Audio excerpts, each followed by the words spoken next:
Hey, good morning, students. I'm your English teacher, Mr. Vaibhav sir, and here is the second part of our lesson. Lesson number 2, Aesop's Fables, and here is the second story, The Dog in the Manger. So, what is mean manger? Manger means जो गाय बैलों को घास डालते हैं ऐसी जगह, that is called manager. ये जो यहाँ पे लकड़े का बॉक्स आप लोगों को दिख रहा है ना, सो इस बॉक्स को कहते हैं मैंजर। यहाँ पे बैलों को, गाय को घास डाली जाती है खाने के लिए। सो इस स्टोरी में आज हम पढ़ने वाले हैं ये story. So what is the name? The dog in the manger. उस मैंजर के अंदर डॉग, कुत्ता। So let's start.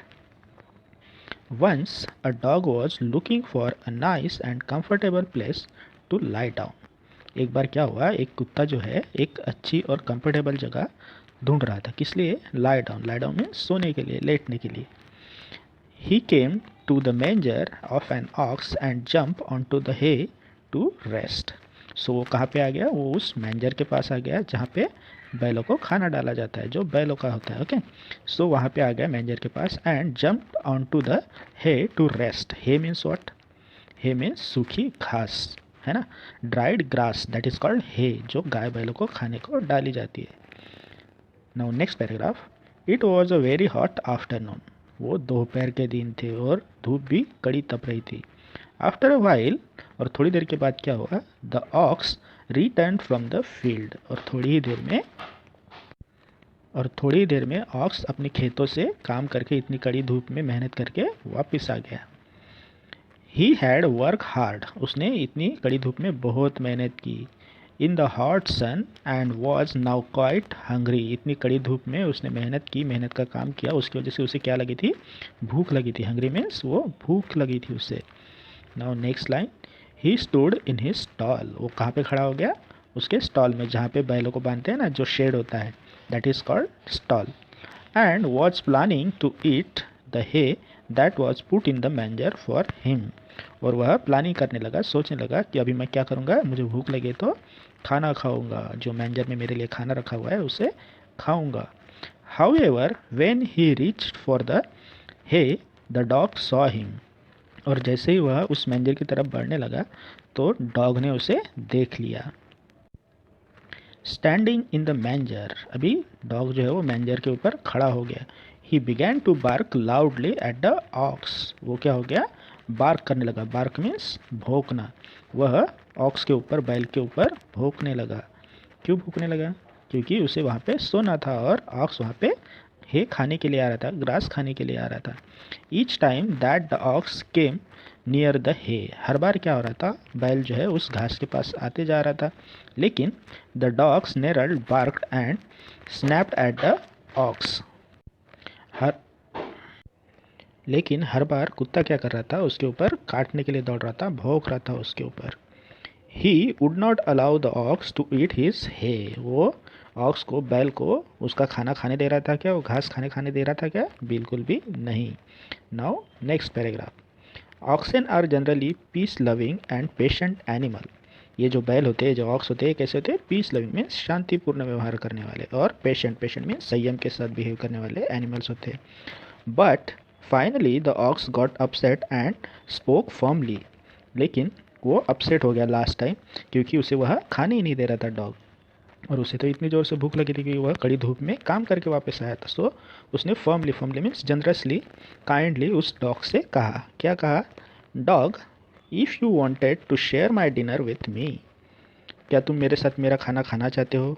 मैं शेयर करने के लिए तैयार हूँ, उसने कहा। किसने कहा? ऑक्स ने डॉग को। आई वुड नॉट माइंड इट। मुझे कोई प्रॉब्लम नहीं है, मैं मेरा खाना तुम्हारे साथ शेयर कर सकता हूँ।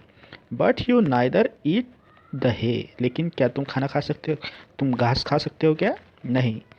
Not allow me to enjoy it. और तुम मुझे भी नहीं खाने दे रहे हो। It is no use to you. ये तुम्हारे किसी काम का भी नहीं है। कुत्ते कभी घास खाते हैं क्या? नहीं। सो ये घास तुम्हारे किसी काम की नहीं है। Then why you don't let me have my favourite food. So वो ऑक्स उस डॉग्स को कहने लगा, then why you don't you let me have my favourite food. तुम मुझे मेरा खाना क्यों खाने नहीं दे रहे हो? मेरा फेवरेट फूड जो है, मेरा फेवरेट खाना जो है, तुम मुझे खाने क्यों नहीं दे रहे हो? सो ऑक्स उसे कहने लगा कि तुम भी नहीं खा रहे हो और मुझे भी नहीं खाने दे रहे हो। अगर तुम्हें खाना है तो मैं तो शेयर करने के लिए तैयार हूँ, लेकिन ये घास तुम्हारे किसी काम की है क्या? नहीं। सो यहाँ पे ये स्टोरी ख़त्म होती है। So what is the moral of the story? Don't begrudge others what you don't enjoy yourself. तो बगराज मीन्स क्या होता है? ईर्ष्या करना। अगर हमारे पास कोई चीज़ नहीं है तो उसे ईर्ष्या करनी चाहिए, जलन करनी चाहिए क्या? नहीं। जिसके पास है उसे एंजॉय करने देना चाहिए उस चीज़ का, और हमारे पास नहीं है इसलिए उससे ईर्ष्या बिल्कुल भी नहीं करनी चाहिए। So in this way we saw this lesson and exercise. Afterward I will explain you. Okay, so now exercise.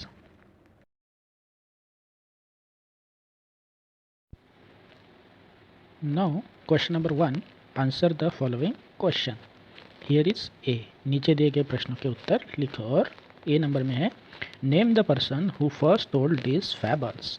हमें उस इंसान का नाम लिखना है जिसने फर्स्ट टाइम्स फैबल्स बताए थे, फर्स्ट टाइम फैबल्स बताई थी। ओके, सो कौन था वो, किसने बोला बताई थी ये फैबल्स? उसका नाम है ESOPs.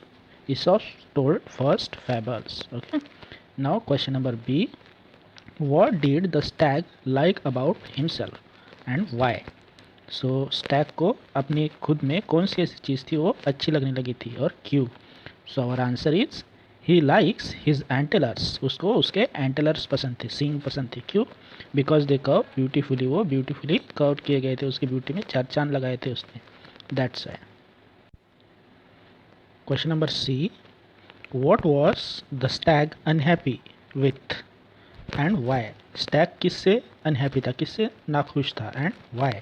So our answer is stag unhappy with his legs because they are ugly. वो किससे नाखुश था, क्या उसे पसंद नहीं थे?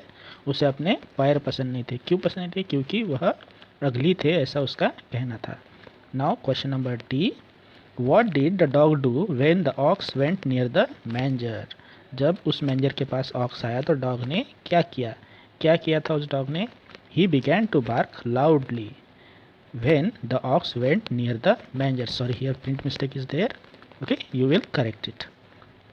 तो क्या हुआ, जब वो मैंजर के पास आया ऑक्स तो डॉग ने क्या किया? उसके ऊपर भौंकना शुरू किया। Now question number E, write the message of each of these two stories. इन दोनों स्टोरीज में से हमें क्या मैसेज मिला है वह हमें लिखना है। तो फर्स्ट स्टोरी से हमें क्या मैसेज मिला है? Very often we dislike the very things that are most useful to us. ये पहली स्टोरी का मॉरल है। इसका मतलब क्या होता है? What is the meaning of this moral? कि ज़िंदगी में हमारे साथ भी ऐसे होता है कि हमें कुछ चीज़ें पसंद नहीं आती, लेकिन वही चीज़ें हमारे लिए कभी कभी बहुत इंपॉर्टेंट होती है, लाइफ में इंपॉर्टेंट होता है उन चीज़ का भी। नाउ नेक्स्ट सेकंड स्टोरी से हमें क्या मिलता है? Don't begrudge others what you don't enjoy yourself. अगर कोई चीज़ हमारे पास नहीं है और दूसरे के पास अगर है तो उससे हमें जलन नहीं करनी चाहिए, ईर्ष्या नहीं करनी चाहिए।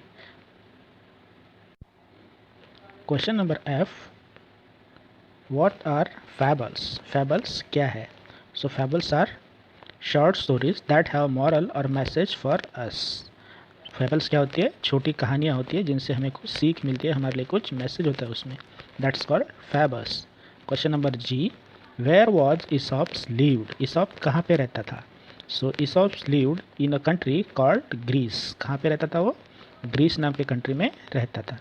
Question number two, read aloud the following speeches from the lesson. यहाँ पे कुछ स्पीचेस दिए हुए, कुछ सेंटेंसेस दिए हैं, उसे हमें रीड करना है और वह कहाँ पे स्टोरी में आए हैं वह हमें लिखना है, बोलना है, पढ़ना है। Okay, now A number, what the stag said when he saw his reflection. Stag ने जब अपना रिफ्लेक्शन पानी में देखा था तब वह क्या बोला था? ठीक है, उसने क्या कहा था? So our answer is how handsome I look, he said to himself. How beautiful are this my antlers, how beautiful are this curving antlers. मेरे ये जो सींग है कितने अच्छे हैं। How they added to my beauty, how graceful they look. उसने कहा था कि ये कितने अच्छे हैं, मेरे ब्यूटी में इसने चार चांद लगा दिए हैं और ये कितने अच्छे दिख रहे हैं। Now next B number, what the stag said at the end. Stag ने स्टोरी के एंड में क्या कहा? क्या कहा था स्टैग ने स्टोरी के एंड में? उसने कहा था माई अगली फीट सेव्ड माई लाइफ। जिन्हें मैं गंदा समझता था, अगली समझता था, उन्हीं पैरों ने मेरी क्या बचाई? जान बचाई। I was so proud of this handsome antler, मुझे अपने सींग पे, अपने एंटलर्स पे बहुत प्राउड फील हो रहा था, गर्व फील हो रहा था। But they would have been the cause of my death, लेकिन आज उन्हीं की वजह से मेरी जान जाने वाली थी। नाउ क्वेश्चन नंबर सी, क्या है question number C? What the ox said to the dog in the manger, so ox ने डॉग को मैंजर के पास क्या कहा, क्या कहा था उसने? So our answer is dog, if you wanted to share my dinner with me I would not mind it, अगर तुम मेरा खाना मेरे साथ शेयर करना चाहते हो तो मुझे कोई प्रॉब्लम है क्या? नहीं। But you neither eat the hay nor allow me to enjoy it, तुम भी नहीं खा रहे हो और मुझे भी खाने नहीं दे रहे हो। It is not useful to you, ये तुम्हारे लिए यूजफुल है क्या? No. Then why don't you let me have my favourite food, तो तुम मुझे मेरा फेवरेट खाना क्यों खाने नहीं दे रहे हो? Now question number 3, find the smaller word hidden in the following words, यहाँ पे नीचे कुछ वर्ड्स दिए हुए हैं, उनमें से आपको स्मॉलर वर्ड्स ढूंढ के लिखने हैं। Okay, so first one is reflection, what is the word? Reflection, and smaller word hidden in it, reflect and action. Next is delighted, so उसमें कौन कौन से word hidden है? Delight and light. Next is graceful, graceful में कौन से word hidden है? Grace. After that hunter, hunter में कौन सा word hidden है? Hunt. After that thicket, so we will find thick. Growth, grow. Okay, तो डिसलाइक, डिसलाइक में कौन सा वर्ड छिपा हुआ है? Like. Afternoon, after. Firmly, firm. Upset, up. Okay, now question number 4, find synonyms for, नीचे दिए गए शब्दों के लिए हमें क्या लिखने हैं? समानार्थी शब्द. So first one is dilated, dilated के लिए क्या सिनोनिम्स है? Pleaser. Second one is beautiful, beautiful means pretty. After that disgust, disgust means hopeless. Okay, next is bounded, bounded का मीनिंग क्या होता है? impounded. Okay, now question number 5, क्या है question number 5? The stag saw his reflection in water, name at least 3 things in which one may see a reflection, name 3 things that do not reflect anything. अभी यहाँ पे हमने देखा इस story में कि स्टैग ने अपना खुद का रिफ्लेक्शन कहाँ पे देखा था? पानी में, है ना, खुद की परछाई पानी में देखी। तो हमें भी यहाँ पे अभी 3 चीज़ों के ऐसे नाम लिखने हैं जिसमें हम परछाई देख सकते हैं, जिसमें रिफ्लेक्ट होता है चीज़ें। ओके, और 3 चीज़ें ऐसी लिखनी है जो रिफ्लेक्ट नहीं होती, जिसमें परछाई नहीं दिखती। सो पहले यहाँ पर लिखा हुआ है थिंग्स दैट रिफ्लेक्ट, ऐसी चीज़ें जो रिफ्लेक्ट करती है जिसमें परछाई देख सकते हैं। तो यहाँ पे ऑप्शन लिखे हुए हैं मैंने, mirror, water, switch TV, glass है, क्लीन स्टील, इसमें भी हमें परछाई दिख जाती है। After that things that do not reflect, जो चीज़ें अभी रिफ्लेक्ट नहीं करती, जिसमें परछाई नहीं दिखती। वॉल, वॉल मीन्स दीवार, दीवार में नहीं दिखती है। वुड, लकड़ी में भी हमें कोई रिफ्लेक्शन नहीं होता है। And after that book. Now question number 6, find and right the names of 10 countries, हमें 10 शहरों के 10 देशों के नाम लिखने हैं। ओके, सो अभी यहाँ पे मैंने दिए हुए 10 देशों के नाम कौन कौन से हैं? Russia, Canada, USA, China, Brazil, Australia, India, Pakistan, Afghanistan, Italy, Germany, south Africa, New Zealand, etcetera. Okay, now in this way I explain this total lesson with exercise. I hope you like this video. If you have any doubt, any queries, you can write me in comment section. And thank you for watching this video.